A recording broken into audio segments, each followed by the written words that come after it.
The morning sun shines through the crystal trees of Sol's memorial gardens. Velnara walks slowly down the stone path, her 4 blue arms holding white chrysanthemums against her chest. Each flower represents a promise she made to herself years ago, a promise to remember, a promise to never forget what she did. The memorial walls stretch high above her head, made of smooth black stone that reflects the sky. Millions of names cover every inch of the surface. Names of mothers, fathers, children, grandparents, all the humans who died 30 years ago during the Great War. All the people who died because of orders she gave from her command ship high above Earth. Velnara's large yellow eyes scan the names as she walks. She knows many of them by heart now. Park Min-soo, age 7.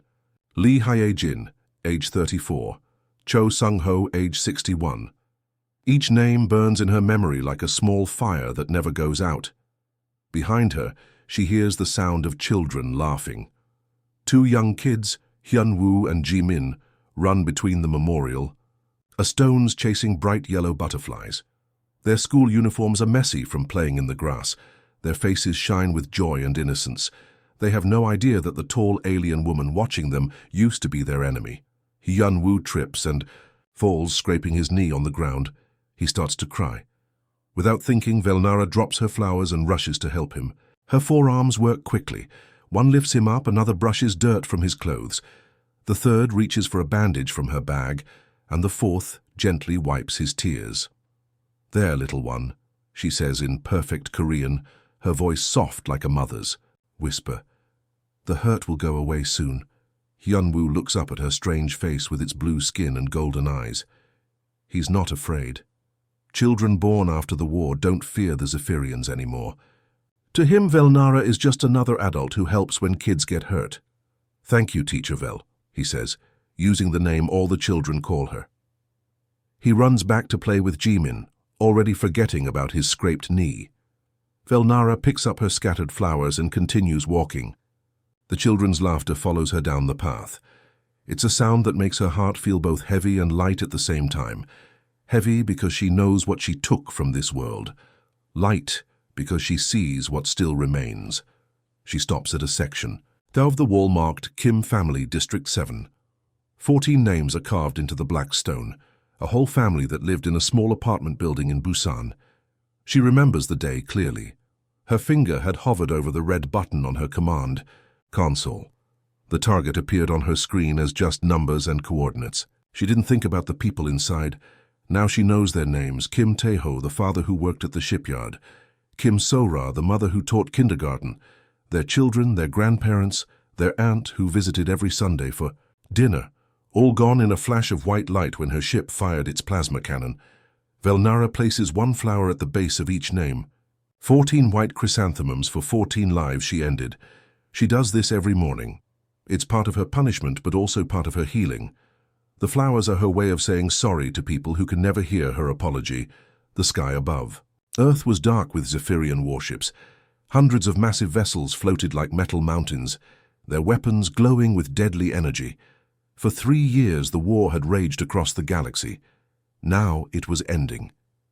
Earth was about to die. Commander. Tae-jin stood in the underground bunker beneath Seoul, watching the final battle on his screens. His face was covered in dirt and sweat. Blood dripped from a cut on his forehead. Around him, his officers worked frantically at their computers, trying to coordinate Earth's last defense. "Sir, we've lost contact with the lunar bases," reported Lieutenant Yu-jin, her voice shaking. "The orbital platforms are gone too. We're alone." Tae-jin closed his eyes for a moment. He thought about his daughter Minnie, hiding in the shelters with millions of other children. She was only 8 years old. She would never see her 9th birthday. High above in space, Admiral Kexthor of the Zephyrian fleet prepared to give the final order. His massive command ship, the size of a city, hummed with power. The plasma cannons were fully charged. One word from him would turn Earth into a ball of fire. "All ships, prepare for planetary bombardment," he spoke into his communicator. His voice was cold and emotionless. To him, Earth was just another conquered world. Humans were just another species that had dared to fight the mighty Zephyrian Empire. But something strange was happening in the children's shelters across Earth. In Seoul, 8-year-old Minei sat holding hands with her friend Dong-hyun. In Tokyo, young Akira reached out to touch the girl next to him. In New York, Mumbai, Lagos, São Paulo, everywhere humans had hidden their children underground, something impossible began. The children started to glow with a soft, warm light. Their eyes closed, but they weren't sleeping. They were connecting, mind to mind, heart to heart, across continents and oceans. Every psychic child on Earth joined together in one massive network of thought and feeling. Dr. Park Soo-min, who had been studying these special children for years, watched in amazement. "They're linking up," she whispered to her assistant. "All of them. Every psychic child on the planet is connecting." The children's combined minds reached out like invisible hands, stretching up through the atmosphere, past the burning orbital stations, into the cold vacuum of space.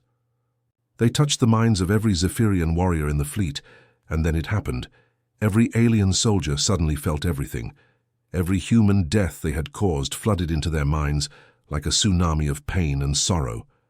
They experienced every last breath, every final thought, every moment of terror and loss they had created. Admiral Kexthor was giving the order to fire when the wave hit him. Suddenly he wasn't on his command ship anymore. He was in a small apartment in Busan, watching through the eyes of a little girl named So Young as his plasma cannons turned her family to ash. He felt her fear, her confusion, her love for her parents even as they died. But it wasn't just So Young. He experienced the death of every human his fleet had killed. Thousands of them, millions of them. Old men who never got to see their grandchildren grow up. Young mothers who died protecting their babies. Children who never got to play again. The Admiral collapsed in his command chair, tears streaming down his alien face. Around him, his officers were crying too, overwhelmed by the same terrible flood of human memories and emotions. Across the fleet, the same thing was happening. Hardened warriors who had conquered dozens of worlds were breaking down, feeling the weight of every life they had taken. "Stop," Kexthor whispered, his voice breaking. "All ships, cease fire. Send the surrender signal to Earth." The order spread through the fleet like wildfire. The great Zephyrian armada, undefeated for 1,000 years, surrendered not because they were outgunned or outmanned, but because they finally understood what they had done. The Great Hall in Geneva was packed with reporters from every nation on Earth. Camera lights flashed as President Min Ho stepped up to the podium.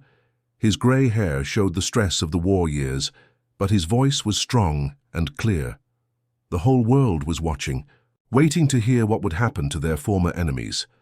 "My fellow humans," he began, his words echoing through the silent room. "Today we face a choice that will define who we are as a species. We could demand gold from their treasuries. We could take their technology, their weapons, their ships. But money and machines cannot bring back our dead." He paused, looking directly into the cameras that would carry his words to every corner of Earth. "Instead, we choose something different, something that honors those we lost and protects those we still have. The Zephyrians will serve our children. They will dedicate their lives to raising, teaching, and protecting the next generation. They will serve until our children grow up in a world that knows only peace." The room erupted in surprised murmurs. Some people shouted in anger, demanding harsher punishment. Others wept, thinking of their own children who would benefit from this strange arrangement. 6 months later, on the beautiful island of Jeju, something remarkable was happening. Former Admiral Kexthor, the same alien who had commanded 1,000 warships, was now kneeling on a colorful playground mat, helping 5-year-old Hanyul tie his shoes. "There you go, little captain," Kexthor said gently, his 4 hands working the laces with surprising delicacy. His massive frame, once terrifying in battle armor, now wore a simple blue apron covered in cartoon characters. Hanyul giggled and ran off to join his friends on the swings. Kexthor stood up, brushing dirt off his knees, and checked his tablet. The same tactical mind that once planned planetary invasions now organized snack times, nap schedules, and finger-painting sessions. "Admiral," called out his former weapons. Officer Zilvara, who now went by Teacher Zil. She was pushing a group of toddlers on the merry-go-round, her enhanced reflexes allowing her to keep perfect pace with each child's needs. Little Yunsu seemed sleepy. Should we move nap time up by 15 minutes? Kexthor nodded, updating the schedule on his tablet. Every detail mattered. These children were more precious than any military objective he'd ever protected. Across the playground, Commander Velthor was demonstrating something incredible. 6-year-old Wu Jin had fallen from the monkey bars, but before he could hit the ground, Velthor's lightning-fast reflexes allowed him to catch the boy mid-air. What had once been deadly combat speed was now the perfect tool for preventing scraped knees and bumped heads. "Whoa," Wu Jin laughed, safely cradled in the alien's strong arms. "Can you teach me to move that fast?" "When you're older, little warrior," Velthor replied with a smile, setting the boy gently on the ground. "For now, let's work on climbing safely." The transformation wasn't just physical. These former soldiers had developed an almost supernatural awareness of the children's needs. They could sense when little Sobin was getting cranky before snack time. They knew exactly when Junho needed a quiet moment away from the group. They anticipated every stumble, every tear, every moment of joy. At lunchtime, Admiral Kexthor sat at a tiny plastic table surrounded by chattering children. His meal was the same as theirs: rice balls shaped like animals, cut fruit, and milk in small cartons. The same beings who had once dined on the finest foods from across the galaxy now considered a perfectly packed lunch for 30 children to be their greatest achievement. "Teacher Kex," asked 7-year-old Minjun, tugging on the alien's sleeve. "Were you really a space admiral?" Kexthor looked down at the boy's curious face. "I was, little one, but this job is much more important," and he meant every word. The small bedroom was painted soft blue with pictures of spaceships and dinosaurs on the walls. 8-year-old Junseo twisted in his bed, his small fists gripping the blanket tight. Sweat covered his forehead, even though the room was cool. In his dreams, he could see fires burning across a city that looked like Seoul, but wasn't quite. Right? The buildings were taller, the streets wider. It was the Seoul from before he was born. "No, no, no," he whispered in his sleep, his head moving back and forth on the pillow. The dream always started the same way. He was standing on a rooftop, watching bright lights fall from the sky like deadly stars. Then came the explosions, the screaming, the smell of smoke that seemed so real he could taste it. These weren't normal nightmares. Dr. Lee Hai-won had explained it to his parents. Some children born after the war carried genetic memories in their DNA. Somehow the trauma their parents lived through had been passed down to them. Junseo was seeing things he had never experienced, remembering a war he was too young to have lived through. From her chair beside his bed, former Captain Dinkara watched the boy struggle with his dreams. Her large, kind eyes reflected the soft light from his nightlight. Her skin was covered in small blue-green scales that caught the glow like tiny jewels. She had been assigned as Junseo's guardian 6 months ago, when his nightmares became too severe for his parents to handle alone. Dinkara knew exactly what the boy was seeing in his dreams. She remembered every attack she had ordered during the war, every building her ship had destroyed, every family that had died because of her commands. The guilt lived in her chest like a heavy stone that never got lighter. Junseo cried out softly and his eyes snapped open. For a moment he looked confused, not sure if he was still dreaming. Then he saw Dinkara sitting beside him, and his breathing began to slow down. "The fire dream again?" she asked gently, her voice soft as a whisper. Junseo nodded, wiping his eyes with the back of his hand. "It was so real this time. I could hear people calling for help, but I couldn't move. I was just stuck there watching." Dinkara reached out with one of her forearms and gently touched his forehead.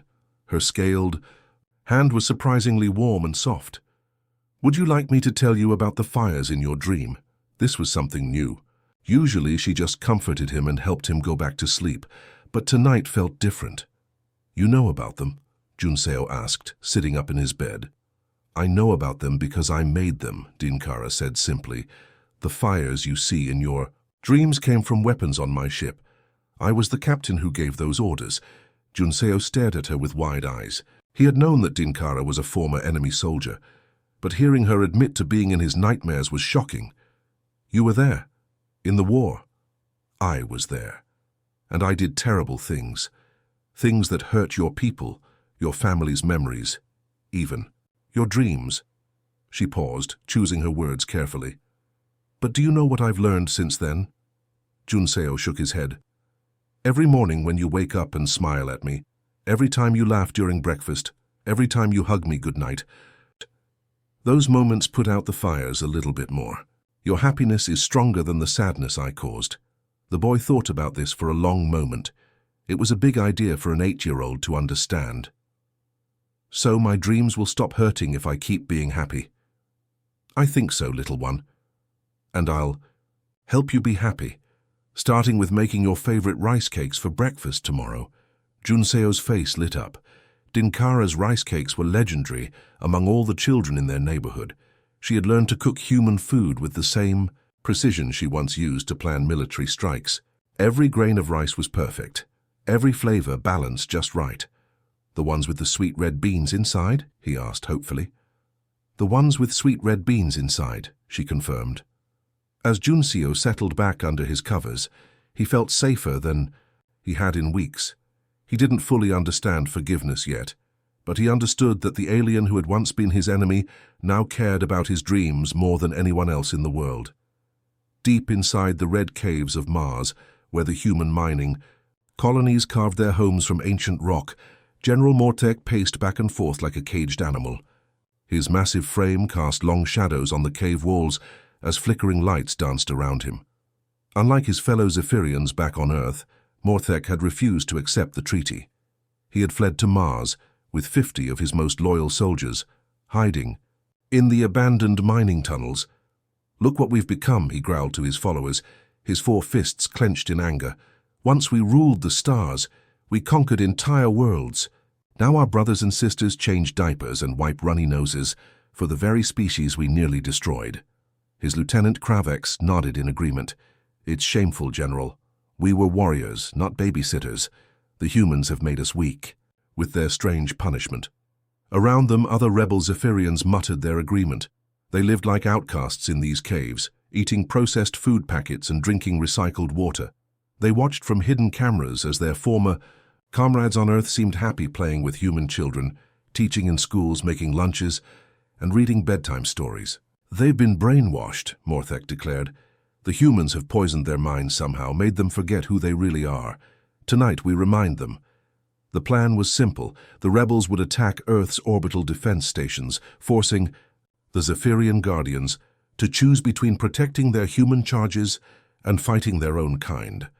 Mortek believed that when faced with real combat, his people would remember their warrior nature and join him. But he was wrong about everything. The attack came during the evening hours, when most of Earth's children were having dinner with their alien guardians. 12-year-old Ye-Jin was sitting at her kitchen table with Corvel, her assigned guardian, working on her math homework. She was struggling with fractions, and Corvel was patiently explaining the concept using slices of apple. So if I eat 2 pieces out of 8, Ye-Jin said slowly, I've eaten 2/8 of the apple? Exactly right, Corvel smiled, his gentle voice full of pride. You're getting much better at this. That's when the alarms started blaring. Red lights flashed throughout their apartment building as emergency broadcasts filled the air. This is not a drill. Hostile forces are approaching Earth's orbital stations. All civilians report to emergency shelters immediately. Corvel's expression changed instantly. His kind eyes grew hard and focused. The warrior he used to be flickered to the surface for just a moment. But then he looked at Ye-Jin's frightened face and forced himself to stay calm. Come, little one, he said gently, taking her hand. We need to go to the shelter. They joined hundreds of other families, hurrying through the building's corridors toward the underground safe rooms. But as they reached the shelter entrance, everything went wrong. Mortek and 6 of his rebels materialized in the hallway, their advanced cloaking devices deactivating. They wore full battle armor and carried plasma weapons. The humans screamed and scattered, but there was nowhere to run. Corvel of the 3rd Fleet, Mortek announced, his voice booming through the corridor. You will come with us. It's time to remember what you really are. Several Zephyrian guardians stepped forward, instinctively moving to protect their human families. But Mortek raised his weapon. Stay back, or the humans die. We're here for our brainwashed brothers, not for them. Corvel looked torn, his Military training told him to fight, but his oath to protect the children held him back. He started to step toward the rebels, his shoulders slumped in defeat. That's when something unexpected happened. Ye Jin broke free from the crowd of frightened humans and ran straight toward the armed rebels. Before anyone could stop her, she threw herself in front of Corvel, spreading her thin arms wide to shield him. "No!" she shouted, her young voice echoing through the hallway. "You can't take him." Morthek stared down at the small human girl. He had expected fear, maybe anger, but what he saw in Ye Jin's eyes was something else entirely. It was fierce loyalty, pure love, the same kind of devotion he had once seen Zephyrian soldiers show for their commanders. "He's not your prisoner," Ye Jin declared, looking straight up at the towering alien general. "He's not anyone's slave. He's my friend. He helps me with homework and reads me stories every night and makes the best kimjang kimchi in our whole building." The rebels shifted uncomfortably. This wasn't how their rescue mission was supposed to go. "He chose to stay with me," Ye Jin continued, her voice growing stronger. "Nobody forced him. He stays because he wants to." Morthek's weapon wavered. In all his years of conquest, he had never seen a human defend a Zephyrian. The loyalty in the child's voice confused him, made him question everything he thought he knew about the treaty. The warning came at 2:47 in the afternoon, just as the kindergarten children were settling down for their afternoon snack. Velnara was helping 5-year-old Sungmin open his juice box when the emergency alert flashed across her communication device. Her 4 hands froze as she read the message that made her blood run cold. Unknown vessels approaching Earth.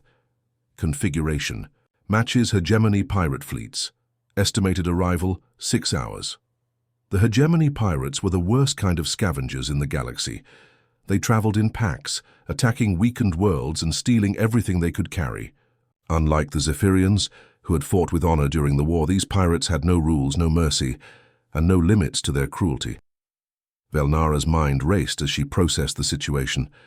Earth's orbital defenses were still rebuilding after the war. The human military was strong but focused on ground-based weapons. They had never needed to fight space pirates before. The Zephyrians had always protected this sector of the galaxy from such threats, but now the Zephyrians were bound by their treaty. They had sworn never to take up arms again. Their warships sat in Earth's shipyards, engines cold, weapons disabled. They were teachers and caregivers now, not warriors. "Teacher Vel," little Unji's voice broke through her worried thoughts. The 5-year-old girl was tugging on Velnara's long robe with her tiny hand. "You look scared. Are you okay?" Velnara looked down at Unji's innocent face and felt her heart break a little. This beautiful child with her bright smile and curious eyes had no idea that danger was racing toward Earth at incredible speed. None of the children knew.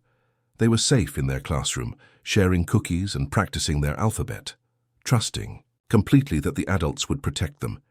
"I'm fine, little star," Velnara said softly, kneeling down to Unji's level, but her voice shook slightly, and children always notice things like that. Through the large windows of the kindergarten, Velnara could see the afternoon sky. It looked peaceful and blue, with white clouds drifting lazily overhead. But somewhere, beyond those clouds, sensors were picking up the heat signatures of approaching enemy ships. Ships filled with pirates who saw Earth as an easy target. Her communication device buzzed again. This time, it was a message from the Earth Defense Council. "All Zephyrian citizens are reminded that their treaty obligations prohibit military action. Please continue normal duties and report to shelters when evacuation orders are given." Normal duties? Velnara almost laughed, but it would have sounded bitter and scared.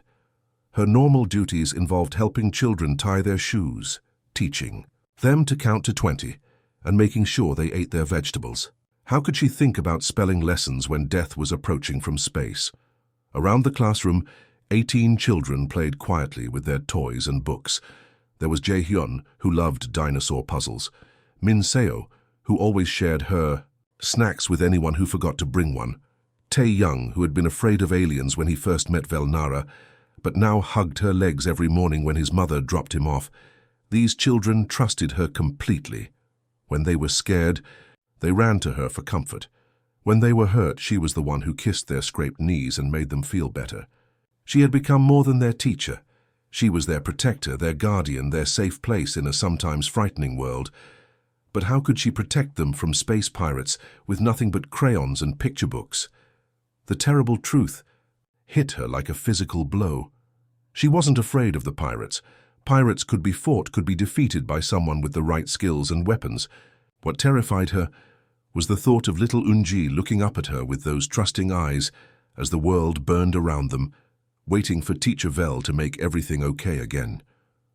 What scared her was the possibility that for the first time, since becoming a guardian, she might not be able to keep her promises to these children. The idea of failing them, of watching their innocent faces turn to fear and confusion, was worse than any enemy weapon. Velnara made a decision that would change everything. The change happened faster than anyone thought possible.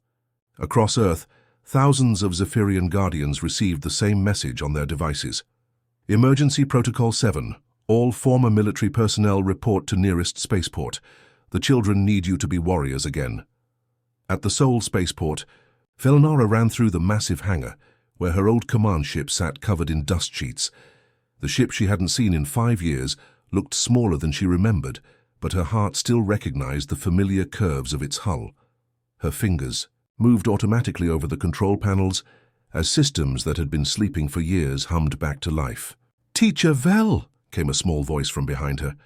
She spun around to see little Unji standing in the hangar doorway with her mother, who worked at the spaceport.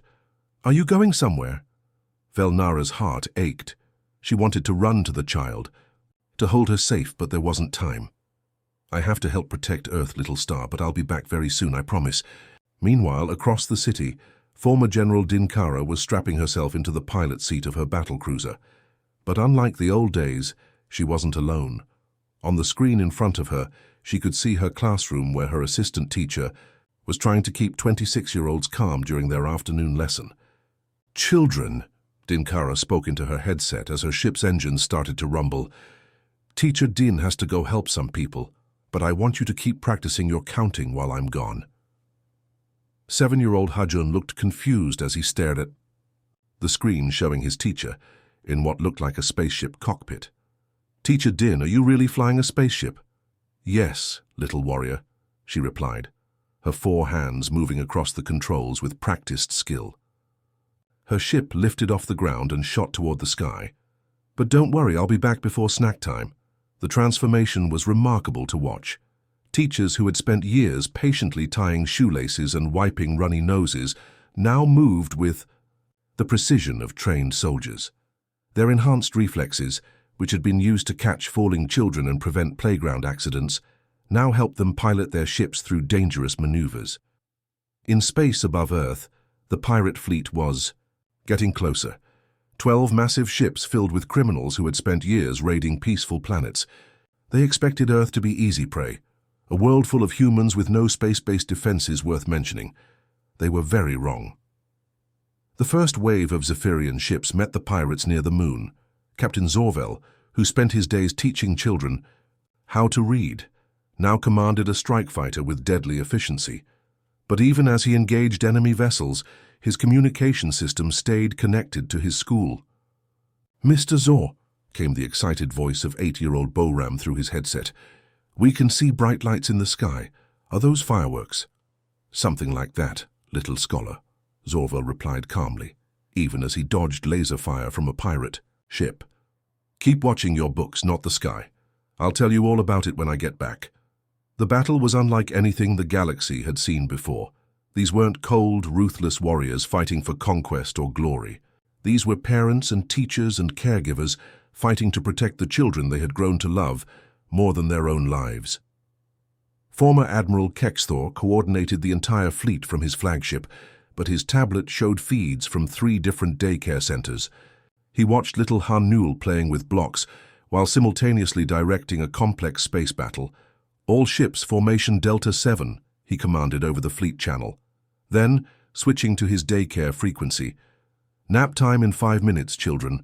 Everyone find your sleeping mats." The pirates had never faced anything like this. They were used to fighting opponents who feared death, who could be intimidated or confused. But the Zephyrians weren't fighting for themselves anymore. They were fighting for bedtime stories and scraped knees, and the pure joy in a child's laugh when they learned something new. Dinkara's ship banked hard around a disabled pirate vessel, her movements so smooth they looked like a dance. On her screen, Hajun was still watching with wide eyes. "Teacher Din, you look like you're having fun." She smiled as she locked onto another enemy target. "I am having fun, little one, but not as much fun as I have reading stories with you." The battle turned quickly after that. The ceremony took place in the same great hall where President Minho had announced the original treaty 5 years earlier. But this time the atmosphere was completely different. Instead of tension and uncertainty, there was a strange mix of celebration and sadness filling the air. President Minho, now older with more gray in his hair, stood at the same podium. Behind him sat dozens of Zephyrian guardians in their finest clothes, looking uncomfortable in the formal setting. They were used to finger paints and playground duty, not government ceremonies. "Today marks the end of an unprecedented chapter in human history," the president began, his voice carrying to every corner of the packed hall. "5 years ago, we asked our former enemies to serve as guardians to our children. They have exceeded every expectation. The debt is paid. The treaty is complete." Cameras flashed as reporters captured the historic moment. In living rooms across Earth, families watched the broadcast with mixed emotions.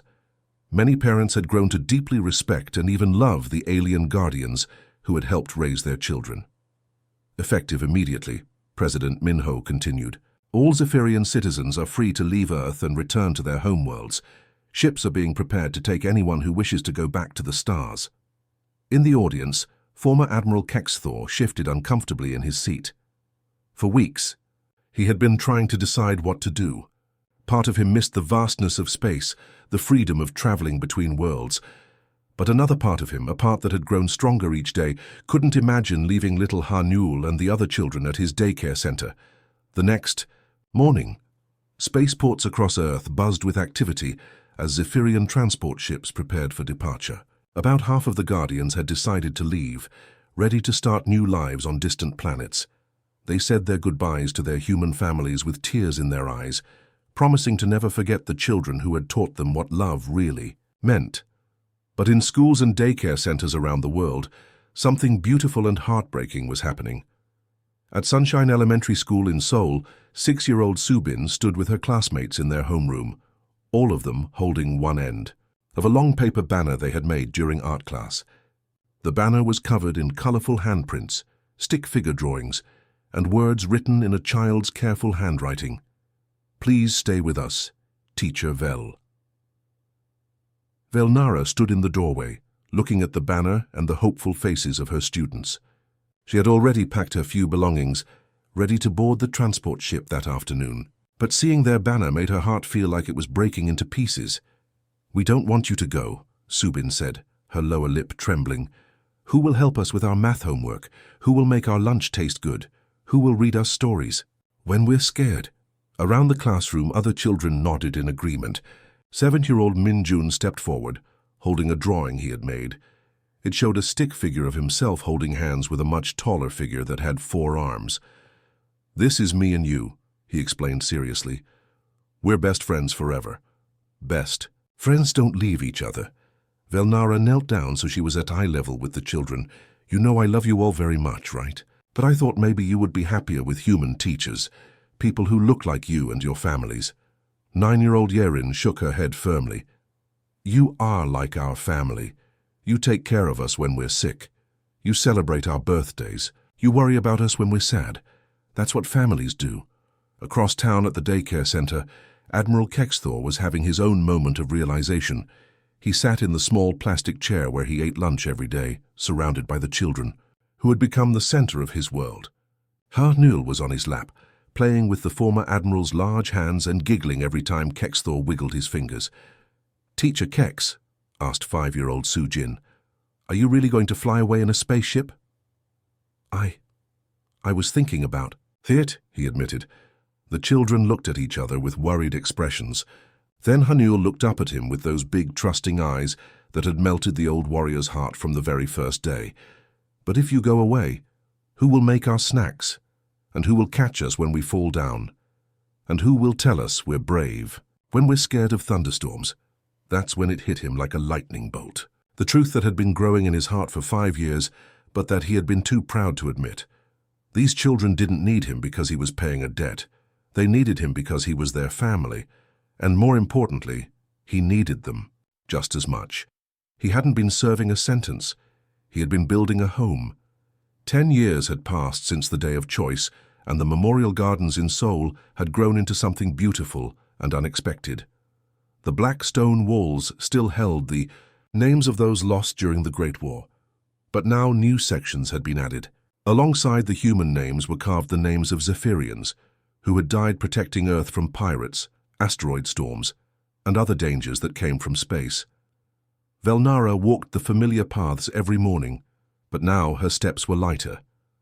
The heavy guilt that had weighed on her shoulders for so many years had slowly transformed into something else, a quiet determination to honor the past by building a better future.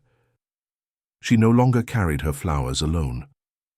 Walking beside her was 10-year-old Subin, now tall and confident, helping carry a basket of fresh chrysanthemums. Subin had insisted on coming to the Memorial Gardens every week since she was 6, saying it helped her understand why Teacher Vel worked so hard to take care of everyone. "Teacher Vel," Subin said as they approached the newest section of the memorial wall, "tell me again about Captain Morketh." Velnara smiled sadly as she placed flowers at the base of a name carved in both Korean and Zephyrian script. He was a good friend who learned too late that fighting isn't always the answer. He died protecting a school during the asteroid shower last year. Not all Zephyrians had chosen to stay on Earth, but those who did had discovered something remarkable. They weren't servants anymore, or prisoners paying a debt. They had become something they never expected to be. They had become home. In the playground area of the Memorial Gardens, something wonderful was happening that would have been impossible to imagine during the dark days of the war. Human and Zephyrian children played together, their laughter echoing off the memorial stones. Daohyun, now 12 years old, was teaching a group of younger kids how to play a traditional Korean game, while his best friend Zaxtel, the son of former Captain Dinkara, explained the rules in both languages.